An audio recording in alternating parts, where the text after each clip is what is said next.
Hi, my name is Dr. Ian McCollum, and I'm the instructor of Tuba and Euphonium at the University of North Carolina at Charlotte, and I'm here today to help you with your 2020 and 2021 NCMEA All-State Etude for Euphonium for senior high. This is Morceau de Concours by Alary.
Hi there. Again, my name is Dr. Ian McCollum, and I'm here today to help you with your All-State Etude. So the first that I would like to talk about is tempo. This is arguably the most important part of playing this etude successfully. Just because the tempo, it's one that we can be encouraged to take a little bit too fast, and it can get away from us. So it's very important that we practice and perform the piece cleanly at a tempo where you're comfortable, rather than not playing so well at a tempo that's too fast. Do not feel like you have to play this etude blisteringly fast. The piece does not come with a metronome mark, but only the text allegro energico, the words translating to lively or cheerful and energetic respectively. Neither of these words mean as fast as you can play. Instead, approach the tempo and character of the piece in a cheerful and energetic manner. My strongest argument for a moderately quick rather than fast tempo is the important distinction between the triplet and the dotted eighth figures. In this piece, the rhythms often appear close together, such as the measure 22 and measure 64. It's very important that the performer display a snappiness to the dotted 8/16 figure. That way there's a difference between the dotted 8/16 and the triplet figure, and that becomes extraordinarily difficult starting around 136 beats per minute. And so we just want to make sure that we take the tempo not only at a speed that we can play cleanly, but also that we can make that distinction between the dotted 8 and 16th figure, because as a judge, that's something that I would be listening for, a distinction between that figure and the triplets. Speaking of the triplets, just a general thought about them is that typically when we have triplets in a fast or moderately fast tempo, they tend to want to speed up as we go along. So be extra careful and work with the metronome, which is something we'll talk a little bit more about at the end. but work with a metronome just to make sure you're staying right in the pocket and those triplets aren't snowballing on you. With all that being said, a metronome mark of 116 to 128 is plenty sufficient for the character of this piece. However, I stress again that you should perform this at a tempo where you are comfortable and can play cleanly and with ease. Again, as someone who frequently judges auditions, I can assure you that a slower performance played well will always yield a better audition result than a messy performance played at a fast tempo. In terms of endurance, this piece is quite demanding because of its length and its range of just over 2 octaves. There are 3 items that can help with this. The first is to not be afraid of taking passages or notes down an octave so that you can play the notes with a good sound. If you need help with this, ask your band director or private instructor on their recommendations because I know it can be tricky to figure this out. Second is to take the loud dynamics with a large grain of salt. Most of them occur in the higher tessitura of the piece, and since higher notes tend to be louder, most of the dynamic increase will actually take care of itself. Lastly, the style of the majority of this work should be light. This will not only help with endurance, but also to keep articulations and technique from getting muddy as well. Because the heavier we play, not only do we want to slow down a little bit more and the articulation gets muddy, but also endurance goes even faster.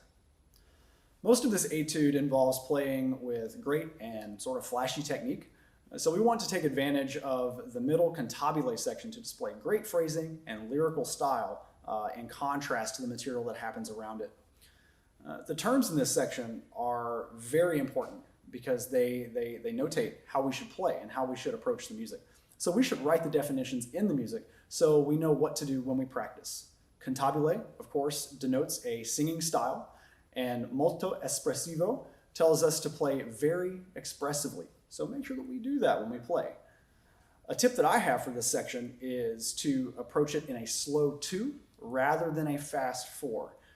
This will keep the tempo the same, but allows the music to flow with more ease, giving contrast to the material before and after. I'm a big advocate for singing and buzzing the material that we practice. We're all familiar with our band directors telling us if you can sing it, you can play it, but there's a reason that gets said so much to the point that it's cliche. Being able to sing everything in this piece of music is very, very important. Once you can do that, then take it a step further and buzz the material on your mouthpiece. And we want to make sure that this singing and this buzzing is of a high quality, and that means that it's easy, we're having fun with it, and we're singing and buzzing all of the correct notes. If we can do that, then playing the right notes on the instrument will be a breeze. I want to encourage you to also work slow to fast, and I can't stress this enough. Half of your goal tempo, 58 to 64 in this case, is a great place to start, but go slower if you need to.